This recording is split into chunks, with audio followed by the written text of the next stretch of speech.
Assalamualaikum warahmatullahi wabarakatuh. Alhamdulillahirabbil alamin wal 'aqibatu lil muttaqin wa la udwana illa 'alal zalimin.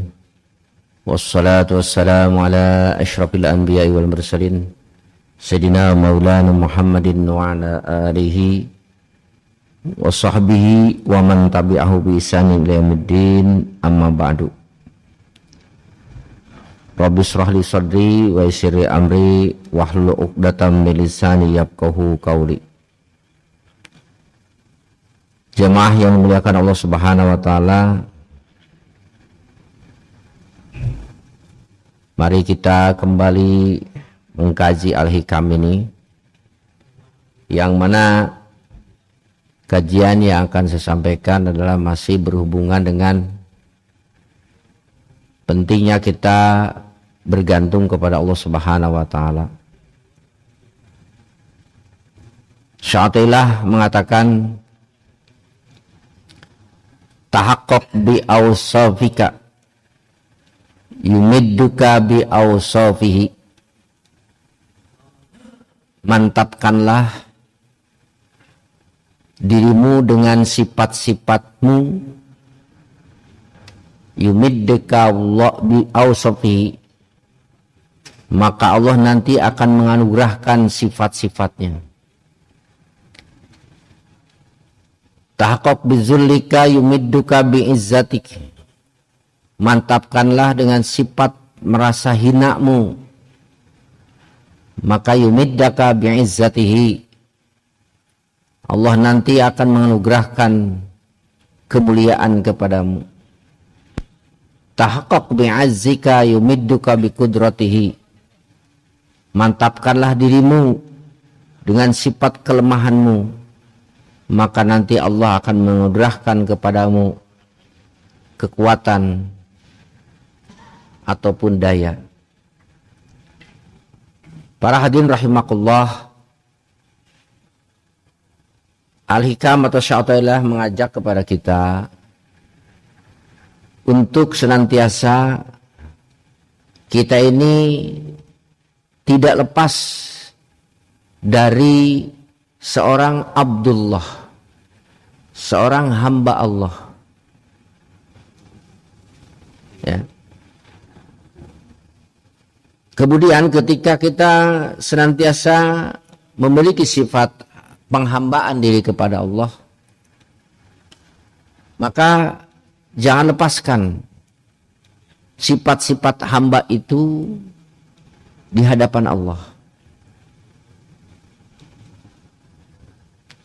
Kenapa? Karena kalau kita senantiasa menjaga sifat penghambaan diri kepada Allah, nanti Allah akan membalas dengan sifat-sifat yang ada pada dirinya.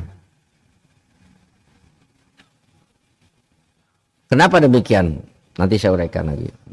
Karena di antara kita terkadang bahkan sering ya mencuri, merampas apa yang menjadi sifat Allah.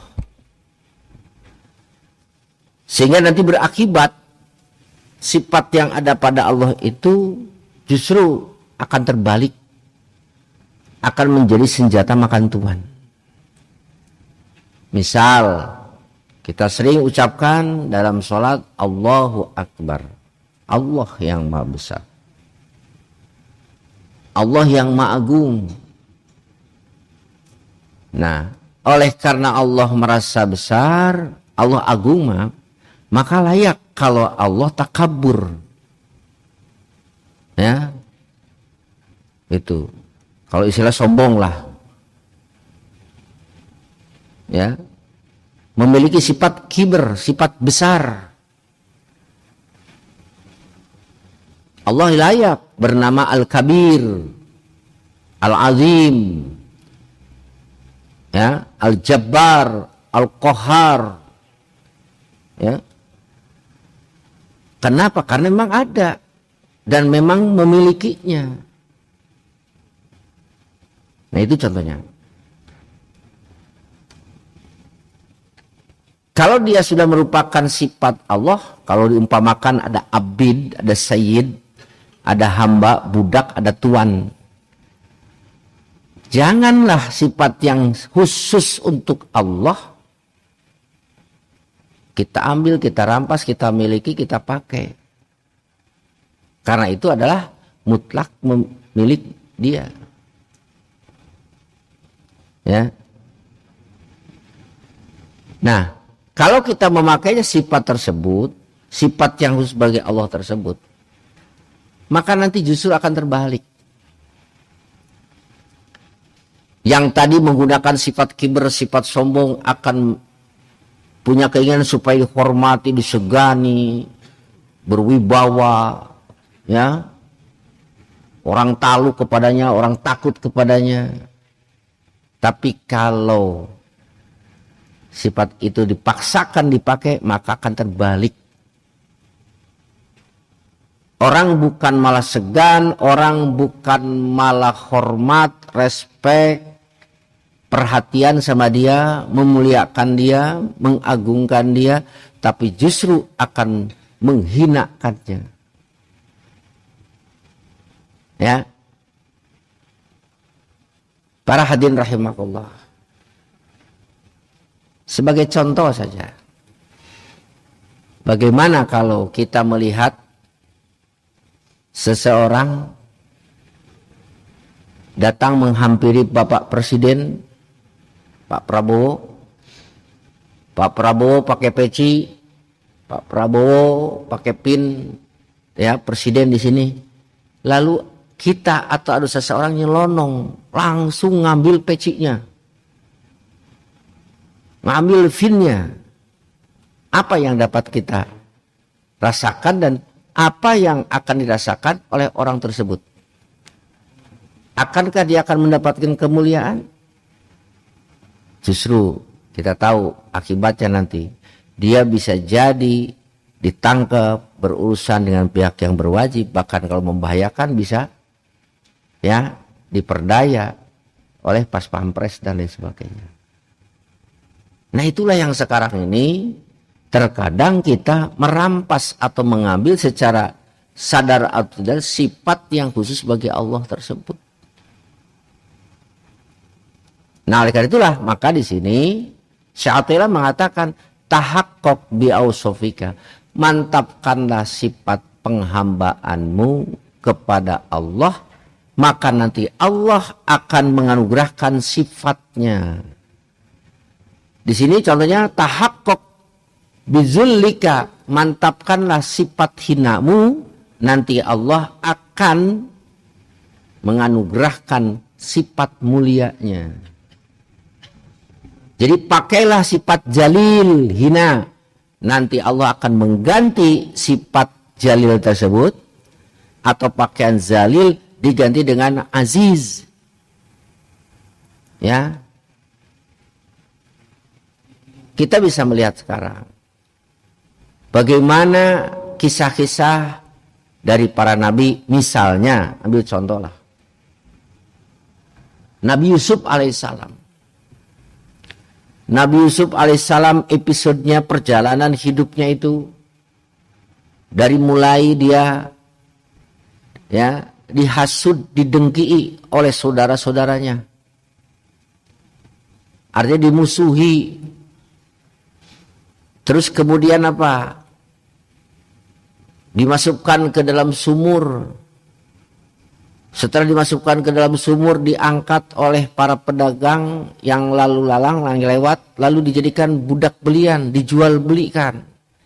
Dari sini ke sini, terus bertahun-tahun dia menjadi budak belian. Budak belian itu fisiknya memang manusia, tetapi ya itu sifatnya seperti barang, dijual belikan, boleh dihibahkan, diwakafkan dan sebagainya. Sampai-sampai dia berada di tangan ya istri raja Zulaikha. Terus bagaimana dia menghadapi godaan Zulaikha, kemudian dia dipenjara. Kurang lebih 17 tahun di penjara, Pak. Ya. Nah, ketika dia hadapi perjalanan itu, singkat cerita, akhirnya dia menjadi Perdana Menteri. Dia menjadi raja. Apa yang ditampakkan oleh dia adalah zillu, merasa zalil, merasa hina, padahal tidak hina. Dia oleh karena itu Allah dimuliakan. Ya. Masih banyak lagi kisah-kisah para nabi Rasul. Begitu juga dengan para kekasih Allah, aulia Allah. Ya. Sahabat Nabi, kemudian para waliullah. Dia menampakkan sifat zillu, zadilnya. Maka Allah ganti dengan aziz. Mulia di hadapan manusia, mulia di hadapan Allah Subhanahu wa taala. Kita pernah mendengar bagaimana Umar bin Khattab, ya, ketika dia sudah sebelum masuk Islam, apa perilakunya? Perilakunya bukan sebagai hamba, tapi sebagai aziz. Makanya dia bengis, membunuh, menganiaya, ya, karena dia merasa perkasa. Tapi ketika sudah masuk Islam, dia tidak memakai pakaian aziz, tapi dia menggunakan pakaian zalil, yang setiap malam menangis, ya, yang setiap turun ayat sering terenyuh hatinya menangis, ya, sampai-sampai wafatnya, makamnya bersanding dengan baginda Rasulullah SAW. Sampai sekarang dia aziz. Ya, berapa ribu orang berkunjung ke Masjid Nabawi kemudian berziarah, Assalamualaikum ya Rasulullah, sampai lagi Assalamualaikum ya Abu Bakar Siddiq, Assalamualaikum ya Umar Faruq.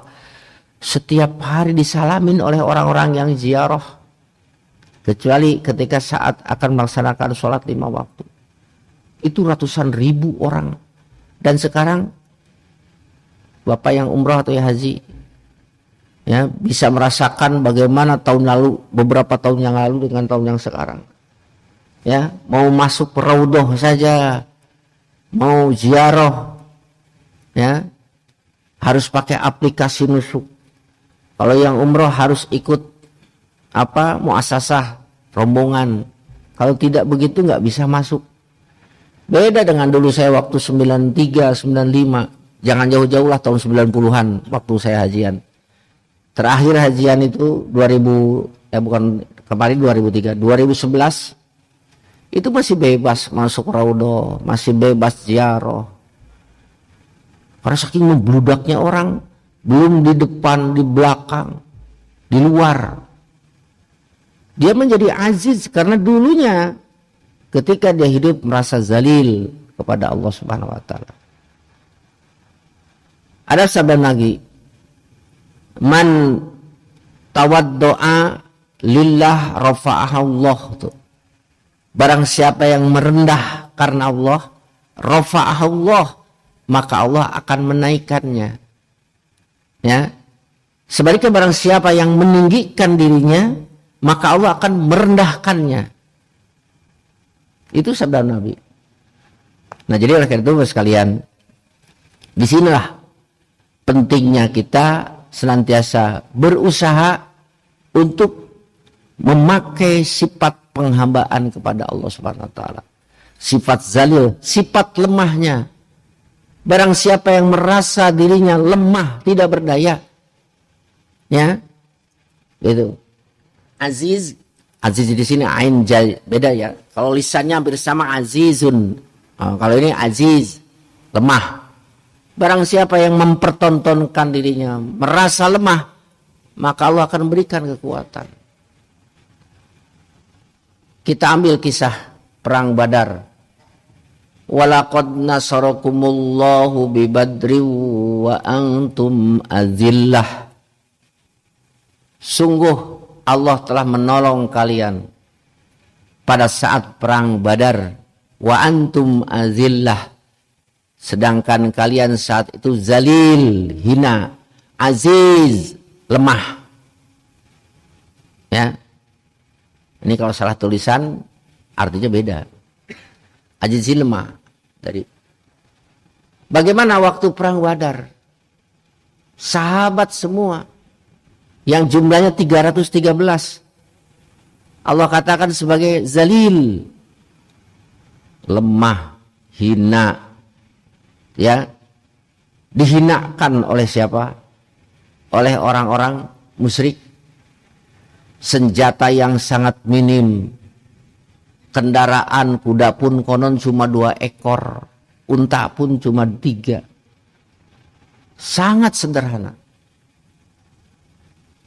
ya. Kemudian apa? Sementara musuhnya persenjataannya lengkap, jumlah pasukannya 3 kali lipat, sahabat cuma 313, sementara mereka hampir 1000, ada yang mengatakan 950 sampai 1000 lah kurang lebih, 3 kali lipat, Pak. Secara hitungan teori perang itu bisa kalah, ya. Kita seperti lihat orang Timor Leste, tentara Timor Leste mau melawan Amerika, itu ya. Jangan Amerika, melawan Australia lah, ya, sekutunya Amerika. Bisa hitungan jam habis. Tapi bagaimana ketika menghadapi mereka yang besar itu? Sahabat Nabi merasa dirinya zalil, merasa dirinya rendah, merasa dirinya hina, minta kepada Allah. Bahkan Nabi pun ya mengadahkan tangannya, sampai-sampai kita tuh ada doa, ya Rabb intuhlik hazil asabah lam tu'bad abada. Kalau kau binasakan pasukan ini, maka kau tidak akan disembah lagi selamanya. Sampai begitu. Ya, Abu Bakar, sudahlah cukup ya Rasulullah. Sudahlah cukup ya Rasulullah. Kenapa? Karena Rasul saat itu benar-benar melihat situasi yang dialami oleh Rasul, ya, dengan jumlah pasukan yang minim, persenjataan yang sangat kurang. Secara kasat mata akan, ya, kalah. Tidak hanya di situ saja, orang-orang munafik pun datang, ya, membujuk para sahabat untuk tidak melanjutkan perang karena akan hanya mati konyol. Wa qalanna in zaman innan nasa qad zama'u lakum, datanglah tuh orang-orang mendadak, innan nasa qad zama'u lakum fakhshawhum, takutlah kepada mereka, jangan terus kamu ngotot mau perang. Fakhshawhum, takut pada mereka. Tapi apa yang terjadi pada mereka? Fajadahumullahu imana wa qalu hasbunallah wa ni'mal wakil. Fanqalabu bi ni'matin minallahi wa fadlin lam yamsashu su'. Mereka mengatakan hasbunallah wa ni'mal wakil. Adalah cukuplah Allah. Terus gimana? Pertempuran pun terjadi, ya. Allah turunkan 3000 malaikat bisalasati alafim minal malaikati musawwimin. 3000 malaikat, Pak, turun, ya. Bahkan Nabi pun ketika mengambil debu pasir, syahatil wujuh, dilemparkanlah pasir tersebut mengena kepada seluruh pasukan. Matanya berkelipan, malaikat turun. Yang terjadi apa? Lemah bisa menjadi kuat. Nah, itulah salah satu contoh bahwa ketika Nabi, para sahabat mempertontonkannya dirinya sebagai aziz, yang lemah, ya, dhaif, yang lemah, Allah anugerahkan kekuatan. Allah anugerahkan kepada Rasul dan kepada para sahabatnya kekuatan, kemenangan. Ya, Allah berikan nasoro, pertolongan. Ya. Nah itu. Sebaliknya, nah terbalik lagi, ketika merasa kuat, ya, ketika merasa akan mengalahkan, terbalik perang Uhud. Ya, bagaimana perang Uhud? Kalah. Padahal pasukan sudah banyak, persenjataan sudah mulai canggih pada saat itu. Nabi perintahkan 50 pemanah harus tetap dijabar di satu bukit. Ya. Kata Nabi, apapun yang terjadi di bawah, kamu jangan turun, tetap di sini. Ternyata sudah merasa menang, akan menang. Ketika orang musyrik itu mundur, ternyata mundur itu siasat. Khalid bin Walid selaku panglima perang ngatur siasat taktik lewat belakang, akhirnya para pemanah turun, dirangsek di depan belakang, kalah. Itulah kalau tidak memperlihatkan jalil, memperlihatkan kekuatan, maka dibalik. Para hadirin rahimakumullah, tidak hanya mungkin mengena, bahkan pasti kepada sahabat, bukan hanya mengena pada sahabat, hal ini akan bisa terjadi kepada kita. Ya. Nah, oleh karena itulah, sekali lagi, mantapkanlah dengan sifat zalilmu, maka Allah akan berikan aziz. Mantapkanlah dengan sifat dhaifmu, maka Allah akan memberikan kekuatannya kepadamu. Hadirin rahimakumullah, kemudian berikutnya Syaikhullah mengatakan, sama ini harus kita bergantung kepada Allah. La tamuddanna yadaka ilal ahzi minal khalaik. Jangan kau bentangkan, kau julurkan tanganmu untuk mengambil pemberian dari makhluk. Illa antara al-mu'ti fihim maulaka. Kecuali kalau engkau melihat yang memberi itu adalah Tuhanmu. Fa in kunta kadzalik, kalau engkau sudah seperti ini, fahuzma wa faqal ilmu, maka silahkanlah apa yang sesuai dengan ilmu fikih. Para hadirin rahimakumullah, ini ada kaitannya dengan masalah rizki. Bagaimana kita beradab terhadap rizki, atau adab kita menyikapi rizki, dan adab kita melakukan sebab-sebab rizki. Sebagaimana kita ketahui bahwa manusia itu sudah ditentukan rizkinya oleh Allah, sehingga Al-Ghazali mengatakan ada rizkun maksumun, rizki yang sudah dibagi. Ya, ada rizkun ma'udun, rizki yang sudah dijanjikan. Ya. Nah, rizki-rizki itu sudah ditentukan, sudah terukur, tidak akan tertukar. Namun sekalipun rizki itu sudah terukur, tidak akan tertukar, kita tahu rezeki itu tidak seperti embun di pagi hari, datang dengan sendirinya kepada kita. Allah dan Rasulnya menyuruh kepada kita untuk mencari sebab datangnya rezeki. Nah, sebab datangnya rezeki itu ada yang dilakukan dengan melalui asbabin wa a'malin wa tasarrufatin. Ada rizki yang datang kepada kita muktasabun, diusahakan. Ada rizki yang diusahakan secara duniawi, secara zahir, fisik kita. Ada rizki yang tidak diusahakan secara zahir dengan fisik kita. Dua-duanya terpuji.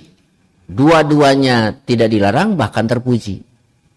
Mencari sebab rizki tersebut, asal rizki yang kita cari itu kita tetap mengacu kepada standar atau adab yang diterapkan oleh Allah dan Rasulnya.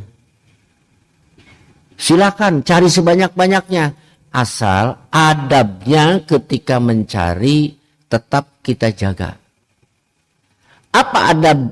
Nah, kita bicara rezeki, ini bapak-bapak kan kebanyakan pekerja. Bagaimana adab ketika kita mencari sebab rezeki? Yang pertama, husnul niyah. Luruskan niat. Apa niatnya? Saya bekerja ini untuk menghindar dari mengemis. Tidak menjadi beban bagi orang lain. Bisa mencukupi, memenuhi kewajiban kepada untuk istri dan anak. Itu niatnya. Itu sudah dapat poin ibadah di situ. Karena niatnya untuk menjalankan perintah Allah. Satu ya, menafkahi istri dan anak. Tidak menjadi beban orang lain. Ya, menjadi pengemis. Ya, ini yang pertama, Pak. Kenapa demikian? Karena Rasulullah SAW pun memuji kepada orang yang kata Rasul, ya, in kana yas'i ala warisi goron bahwa fi sabilillah. Apabila dia bekerja demi menafkahi anak kecilnya, bahwa fi sabilillah.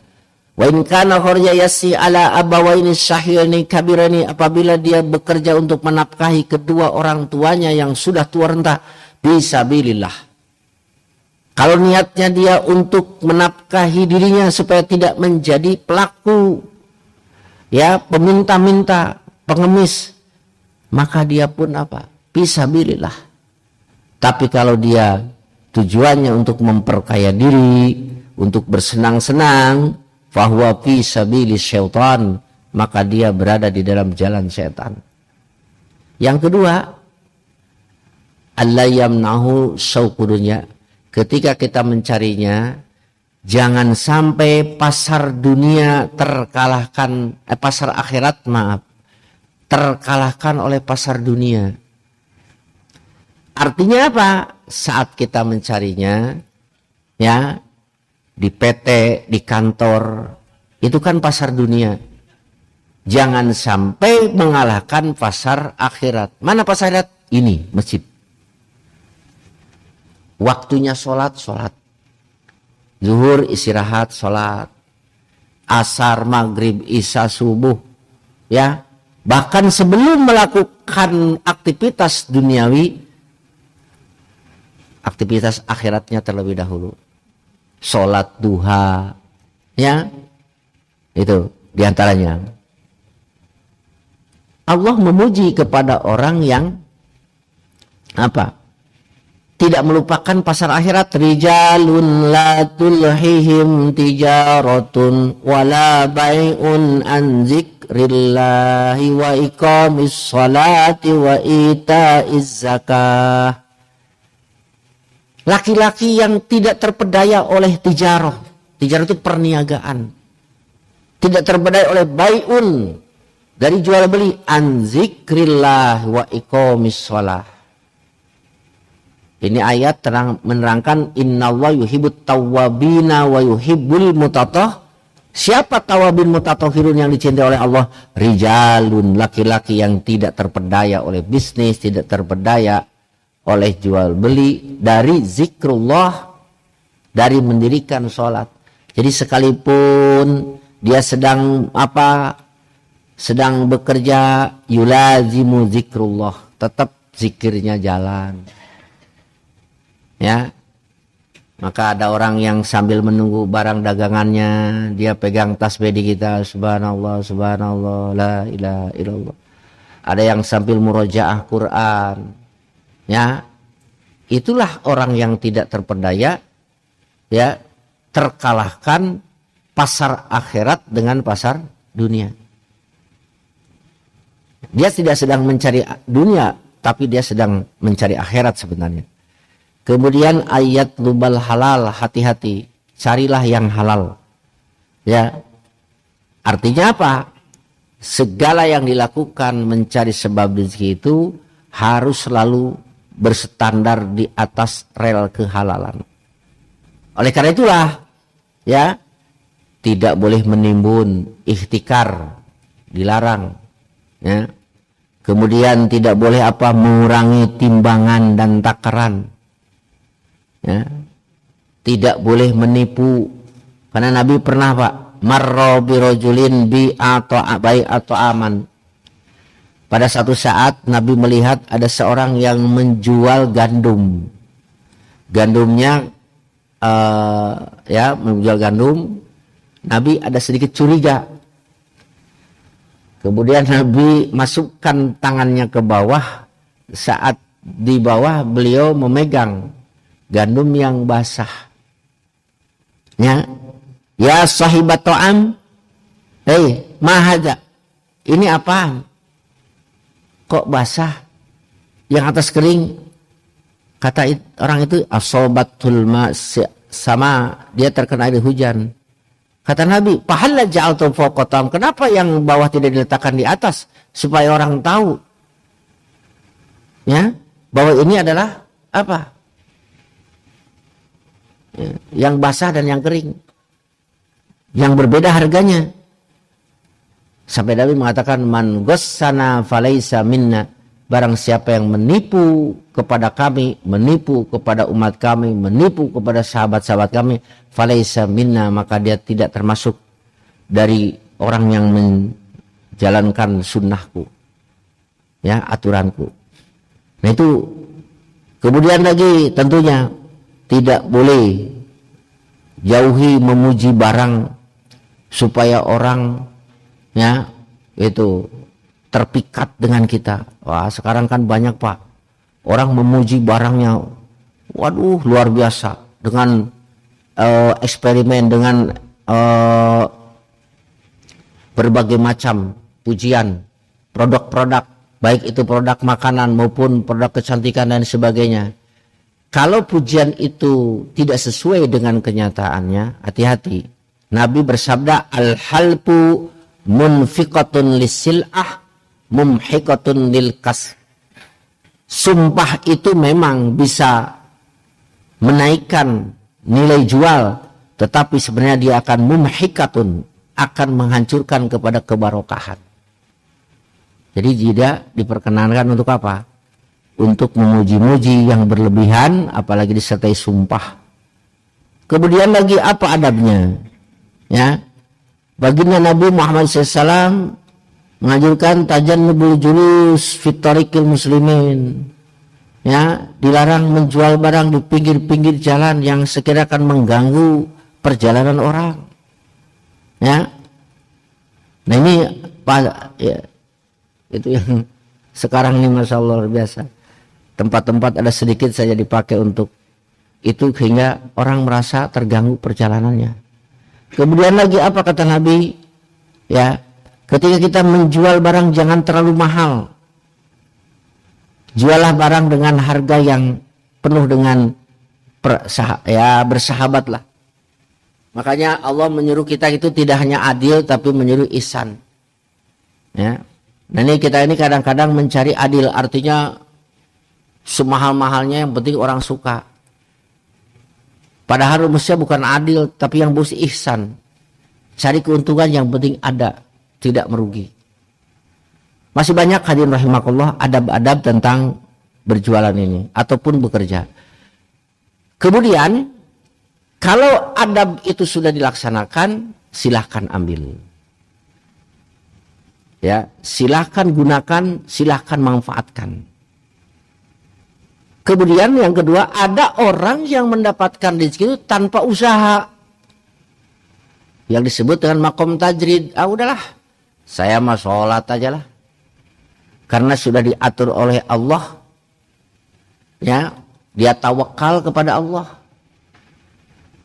Sama sekali tidak seperti itu. Tidak seperti yang tadi yang pertama. Pergi pagi, pulang sore. Enggak, dia cuma di rumah saja. Waktunya berjamaah ke masjid, pulang, gitu aja. Nah, orang yang seperti ini juga orang yang bagus, orang yang baik. Kalau memang hatinya sudah kuat, cantolannya, sinyalnya kepada Allah.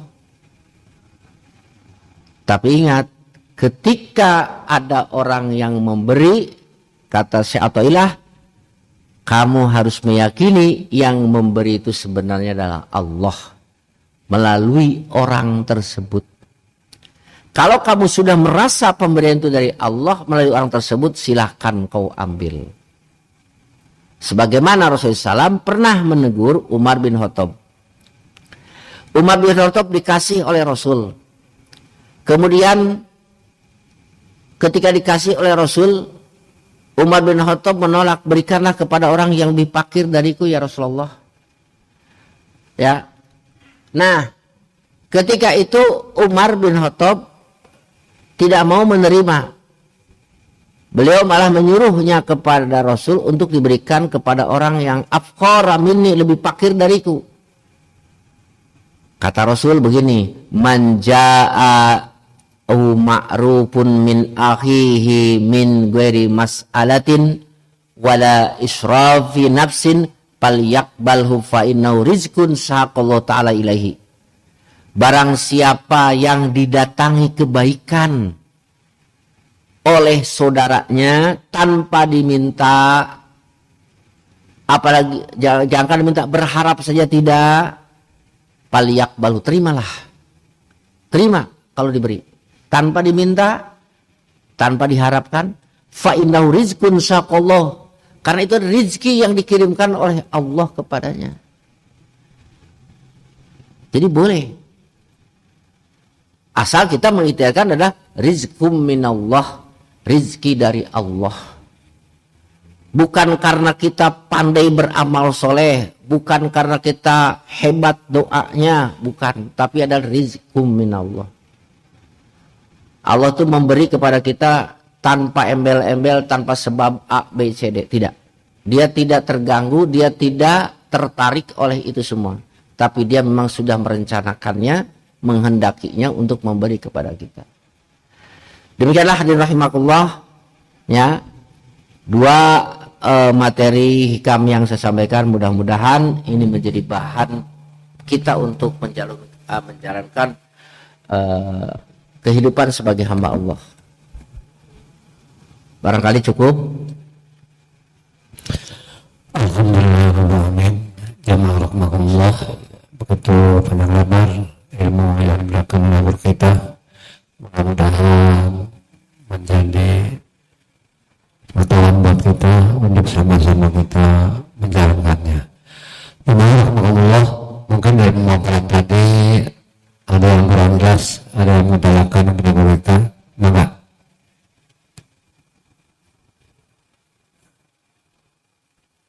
Ibu, apa?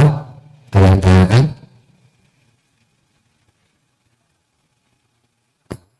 Baik.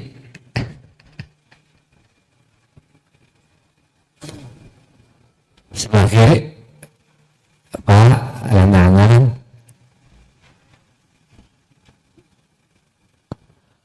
Ini ada ibu, ada yang tanyakan bu? Udah jelas kali ya? Ada? Enggak.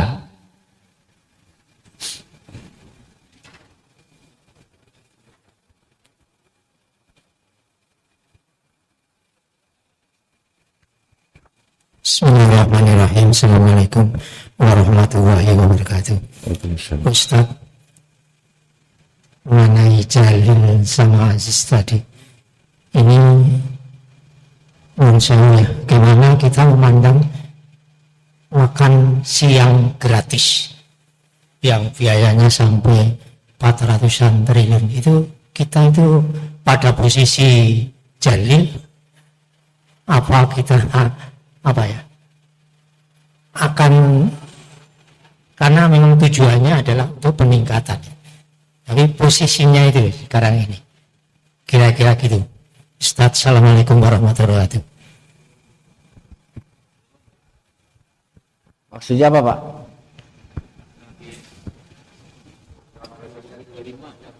Oh gitu, makan gratis Dari program pemerintah sekarang.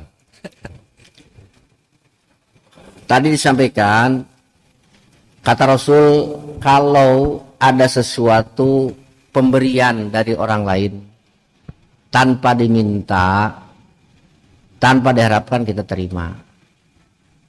Ya. Karena rezeki yang dikirimkan oleh Allah kepada kita. Boleh-boleh saja kita menerima. Misal kita lagi keluar dari masjid, gitu Pak ya. Itu. Terus ada orang yang memberikan kepada kita, ya, kita terima. Jangan ditolak.